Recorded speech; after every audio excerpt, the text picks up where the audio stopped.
de la mafia italienne en France. Toulon, décembre 2008. Les gendarmes découvrent une trentaine d'armes enterrées dans le jardin d'un pavillon de banlieue. Une cache utilisée par Dario Tedesco, un mafieux napolitain qui a fui l'Italie. La maison appartient à la famille d'Antonio Tufano, un petit délinquant franco-italien qui l'a accueilli en France. Ensemble, les deux se livrent à du trafic d'armes pour les vendre à la Camorra, la mafia napolitaine. Au tribunal de Toulon, le procureur Nicolas Bessonne supervise cette enquête. Il travaille depuis 4 ans sur la criminalité mafieuse dans le sud-est de la France.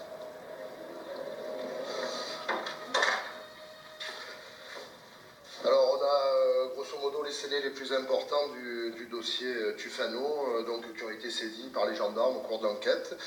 On a des armes neuves qui ont été limées pour bien évidemment qu'on n'arrive pas à remonter leur origine. Et c'est les nouvelles armes utilisées par le milieu dans le cadre des règlements de compte. Ce sont des Glock 9 mm. Bon, on voit également qu'on avait une équipe qui était quand même assez diversifiée, puisqu'on a un 7,65, ça c'est une arme un petit peu plus traditionnelle. On a un Smith & Wesson toujours 9 mm. Les armes achetées en Espagne transitaient par Toulon avant d'être revendues en Italie à la mafia napolitaine. La Camorra, une organisation extrêmement violente, spécialisée dans la contrefaçon et le racket. Ces armes, ce qu'on a établi dans la procédure, c'est qu'il les vendait aux camoristes dans la région de Naples.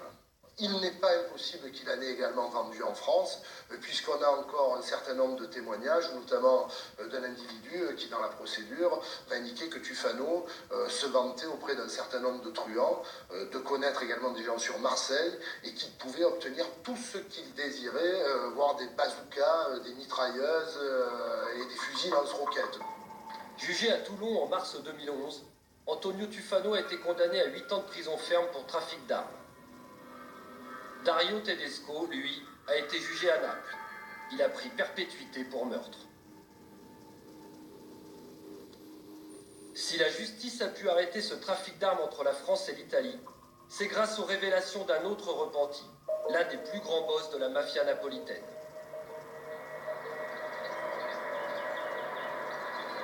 Naples, la capitale de la Camorra. Grâce à un magistrat anti-mafia, nous avons pu rencontrer ce parrain repenti en présence de son avocate.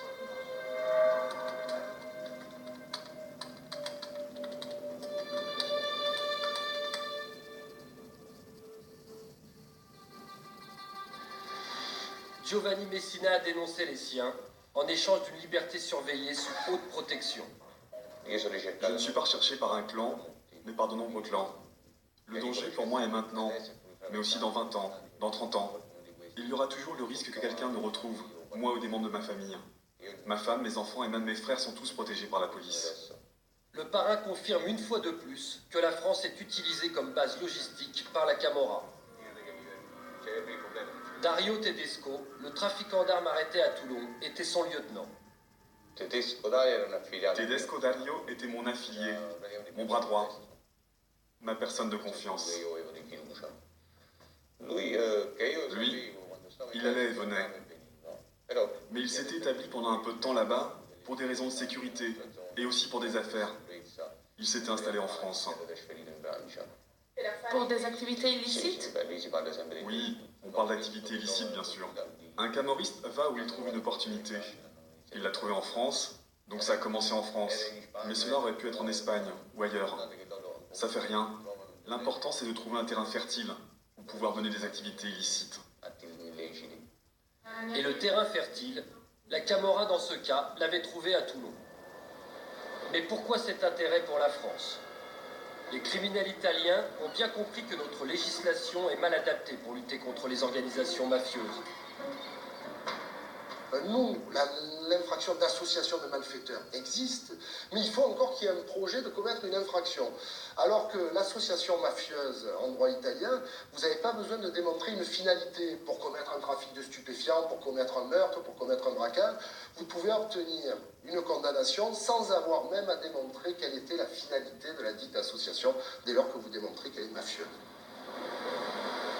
Un homme profiterait de cette faiblesse juridique. Un Napolitain, surnommé la petite araignée.